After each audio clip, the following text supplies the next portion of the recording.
La nutria marina ha tenido el mayor impacto en el ecosistema más rico de la Tierra. Entonces se les implanta un transmisor que tiene una frecuencia específica. Podemos detectarla con este receptor. En su momento, esta costa palpitaba de vida. Las ballenas cantaban, las algas se mecían, los niños pescaban. Ahora, silencio. Un océano fantasma despojado de todo. Bajo la superficie, los bosques habían desaparecido. Los peces se habían ido. También las aves. El mar estaba muriendo. Y aún así, en esta vacuidad surgió una idea salvaje. ¿Podría un animal olvidado devolverlo todo? Bosques de algas desaparecidos y el costo humano. A lo largo de la costa del Pacífico de Canadá, vastos bosques submarinos se extendían por millas. Torres espesas de algas doradas que se mecían como catedrales líquidas con la corriente. Estos bosques no solo eran hermosos, estaban llenos de vida. Albergaban cardúmenes de arenques, salmones jóvenes, peces roca, estrellas de mar y cangrejos. Alimentaban a las aves marinas y sostenían a las ballenas. Eran el ancla de ecosistemas enteros. Durante generaciones, las comunidades locales prosperaron junto a ellos. Los pescadores llenaban sus redes. Las familias indígenas recolectaban mariscos en caletas conocidas. Los pueblos costeros construyeron sus economías alrededor del mar. Las algas no eran solo plantas, eran protección, alimento, sustento y cultura. Pero poco a poco, casi sin que nadie lo notara, comenzaron a desaparecer. Hacia mediados del siglo XX, biólogos marinos y pescadores notaron que algo no andaba bien. Las camas de algas, antes vibrantes, estaban desapareciendo, reemplazadas por extensas alfombras de erizos de mar púrpura. El fondo marino, que antes era una metrópolis bulliciosa de vida, se había convertido en un páramo desolado. Sin las algas, las poblaciones de peces se desplomaron. Los salmones jóvenes perdieron sus criaderos. Los mariscos disminuyeron. Las olas de las tormentas erosionaban las costas desprotegidas. Las familias que durante generaciones habían dependido del mar, de pronto se enfrentaban a redes vacías y tradiciones rotas. Y aún así, nadie entendía por qué. El agua seguía ahí, pero su alma, los bosques, los peces, el equilibrio había desaparecido. El culpable y el depredador ausente. La explosión de erizos de mar no fue algo aleatorio, fue la consecuencia de una ausencia. Durante siglos, las nutrias marinas patrullaban esta costa. Ágiles, inteligentes y con un apetito insaciable, se alimentaban de cangrejos, almejas y, lo más importante, erizos de mar. Con las nutrias presentes, la población de erizos se mantenía bajo control. Las algas tenían espacio para crecer, el equilibrio se conservaba. Pero entonces llegó el comercio de pieles. En los siglos XVII y XVIII, las nutrias marinas fueron cazadas casi hasta su extinción por su lujosa y densa piel. Desde Alaska hasta California, fueron masacradas por miles. Cuando finalmente se prohibió la caza, ya habían desaparecido de la mayor parte de la costa canadiense. Sin su principal depredador, los erizos se multiplicaron sin control. Devoraron los bosques de algas desde la raíz, transformando selvas marinas frondosas en lo que los científicos luego llamarían desiertos de erizos. No se trataba de un desequilibrio menor, era un colapso trófico, donde la desaparición de una sola especie provocó una reacción en cadena en toda la red alimenticia. La ausencia de la nutria resonó a través de generaciones de peces, aves y personas. Y aún así, durante décadas, pocos se dieron cuenta de que la clave para revivir este mar devastado podía estar en traer de vuelta al mismo depredador que casi habíamos borrado. Punto de inflexión. Operación Nutria. A finales de la década de los 60, con los ecosistemas colapsando y las pesquerías en crisis, los científicos canadienses se enfrentaban a una pregunta desalentadora. ¿Era demasiado tarde para devolverle la vida al mar? Surgió una idea audaz, radical, incierta e incluso polémica. ¿Y si la solución no era una intervención artificial ni una limpieza industrial, sino un depredador? ¿Y si las nutrias marinas, desaparecidas desde hacía tiempo, pudieran volver para restaurar el equilibrio? Esta idea pronto se convertiría en una de las reintroducciones de fauna más ambiciosas de Canadá, la Operación Nutria. Impulsado por un pequeño grupo de ecólogos marinos y biólogos del gobierno, El plan proponía trasladar nutrias marinas desde poblaciones sobrevivientes en Alaska hasta tramos desolados de la costa de la Columbia Británica. La esperanza era que su apetito por los erizos de mar desencadenara una cascada trófica, una reacción en cadena de sanación ecológica. La doctora Jane Watson, una bióloga marina pionera que más tarde estudiaría los efectos de primera mano, describió el esfuerzo como un experimento basado en la esperanza. Pero no era solo ciencia, era filosofía. La restauración liderada por depredadores desafiaba la forma en que tradicionalmente se hacía la conservación. En lugar de simplemente proteger lo que quedaba, este enfoque buscaba reconstruir lo que se había perdido, revivir todo un sistema mediante la reintroducción de una sola especie clave. Aún así, persistían las dudas. ¿Podía realmente un solo animal revertir décadas de daño? ¿Aceptarían las comunidades su regreso? ¿Sobrevivirían siquiera las nutrias? Era una apuesta, pero para la costa de la Columbia Británica era la única opción que quedaba. Y así, el plan siguió adelante. En silencio y con cuidado, un depredador olvidado volvía a casa. Resistencia y repercusiones. A medida que se difundía la noticia de la reintroducción de las nutrias marinas, la esperanza chocaba con el miedo. Para los conservacionistas, las nutrias eran salvadoras de ecosistemas, pero para muchos residentes costeros representaban una amenaza inminente. En ningún lugar fue esta tensión más aguda que en la industria marisquera. Las nutrias consumen hasta un 25% de su peso corporal cada día. Cangrejos, almejas, pepinos de mar, mejillones. En regiones donde habían estado ausentes por generaciones, estas especies se habían vuelto vitales para las economías locales. Los recolectores a pequeña escala que ya enfrentaban dificultades temían una devastación total. Para ellos, las nutrias no eran símbolo de recuperación, eran competencia. Y luego estaban las comunidades indígenas. Aunque algunas apoyaban la reintroducción, otras expresaban una profunda frustración. Las nutrias habían sido cazadas y gestionadas por los pueblos originarios durante generaciones, mucho antes de que llegaran los comerciantes de pieles coloniales. Ahora, los científicos del gobierno las reintroducían sin una consulta adecuada, a menudo en territorios tradicionales.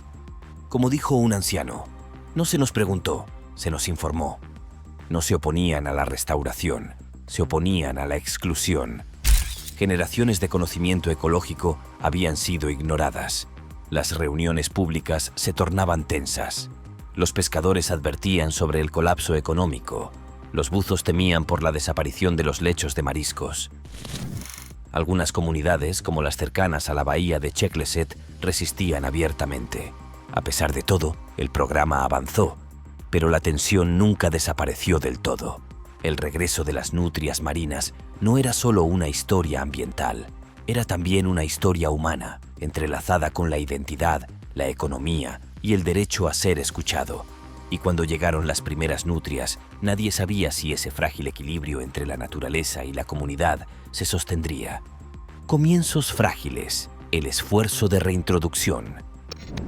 Entre 1969 y 1972, las primeras 89 nutrias marinas fueron cuidadosamente capturadas de poblaciones saludables en Alaska y trasladadas hacia el sur.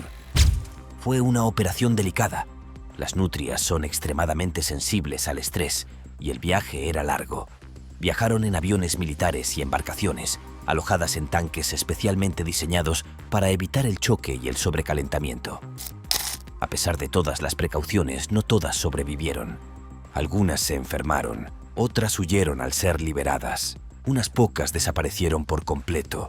Las que se quedaron hicieron lo que hacen las nutrias: cazaron.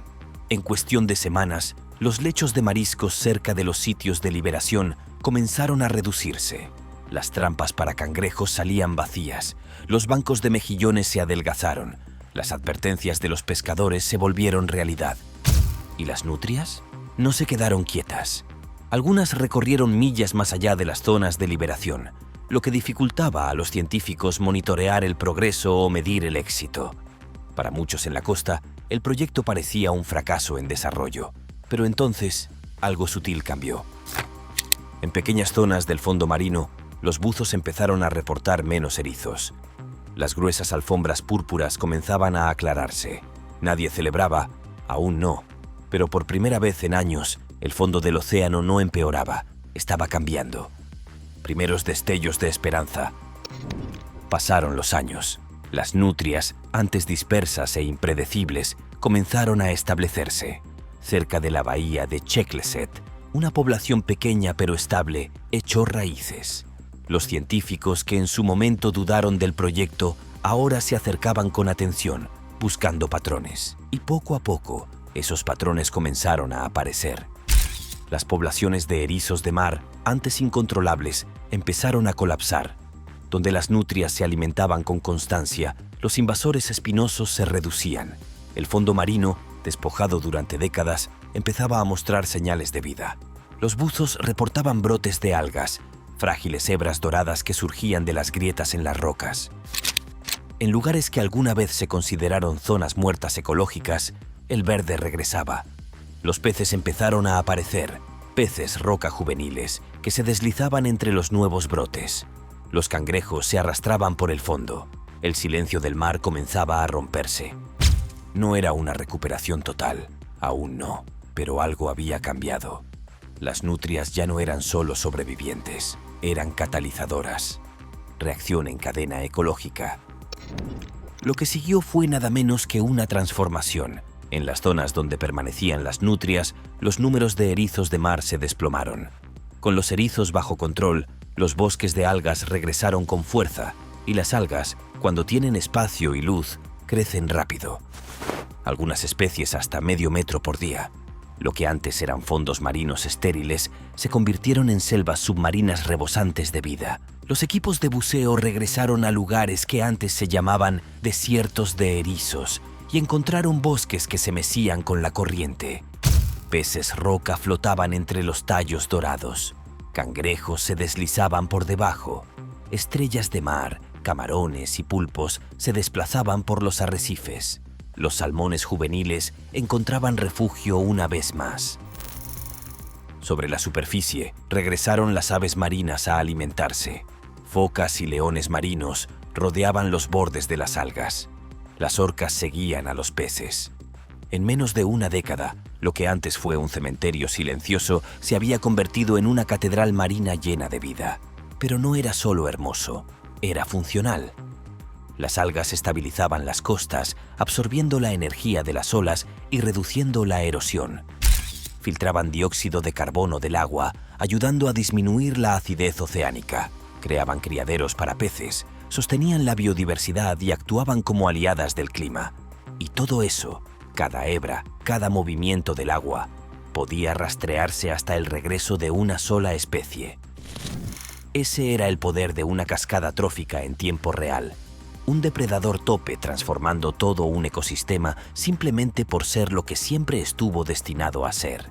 Las nutrias marinas no solo se adaptaron a su hogar restaurado, lo reconstruyeron. Y los científicos, antes cautelosos, ahora tenían algo que pocos en la conservación se atreven siquiera a esperar: pruebas. Efectos en cadena, economía, clima e impacto global. A medida que los bosques de algas se expandían y la vida marina regresaba, los efectos en cadena se extendían mucho más allá de la biología. En el año 2020, investigadores de la Universidad de la Columbia Británica realizaron una evaluación económica detallada sobre la reintroducción de las nutrias marinas. Sus hallazgos fueron sorprendentes. La presencia de las nutrias estaba generando un estimado de $53 millones anuales para la economía regional. Las ganancias venían de 3 fuentes clave: mayor productividad pesquera, aumento en el almacenamiento de carbono y un auge en el ecoturismo. Los bosques de algas sirven como criaderos para especies de alto valor comercial como el pez roca, el arenque y los salmones juveniles. Con las algas de vuelta, las poblaciones de peces se volvieron más sanas y estables. Esto creó mejores condiciones para pesquerías sostenibles, especialmente cerca de zonas con nutrias, donde se había restaurado el equilibrio. Las algas también capturaban carbono. A medida que crecían, absorbían CO2 del agua de mar, ayudando a reducir la acidez. Cuando morían, parte de ese carbono se hundía al fondo del océano, una forma natural de secuestro a largo plazo. Y luego estaban los turistas, las nutrias marinas, carismáticas, juguetonas, fotogénicas, atraían nuevas oleadas de visitantes. Los barcos de avistamiento de ballenas ahora ofrecían tours de nutrias. Posadas y empresas de buceo creaban experiencias centradas en ver a estos animales en su hábitat natural. En los pueblos de la isla de Vancouver, el regreso de una especie se convirtió en parte de la economía local. Sí, hubo sacrificios.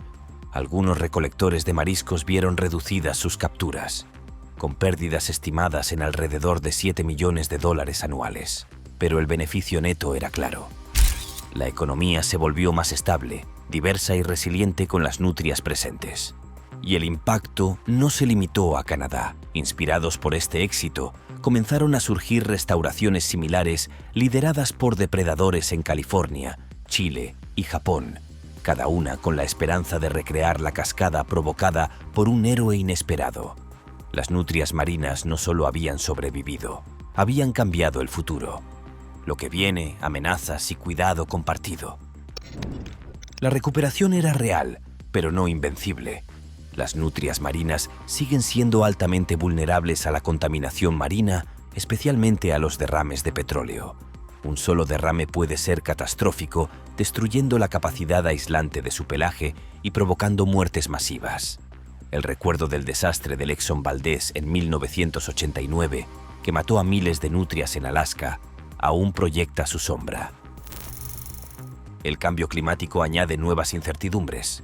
Aguas más cálidas, corrientes cambiantes y un aumento en la acidez del océano podrían amenazar tanto a los bosques de algas como a las nutrias que dependen de ellos.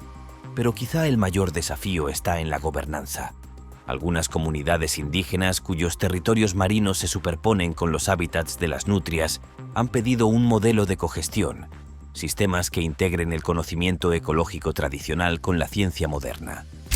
En algunas regiones, estas alianzas ya están tomando forma, donde las primeras naciones y las agencias gubernamentales colaboran para monitorear poblaciones y gestionar recursos. Porque la lección es clara: una restauración sin inclusión no es sostenible. Para proteger lo que se ha reconstruido, debemos avanzar juntos, como aliados, como guardianes y como personas que entienden que los ecosistemas saludables requieren no solo vida silvestre, sino también sabiduría y determinación. El mar ha hablado. Ahora nos toca a nosotros escuchar.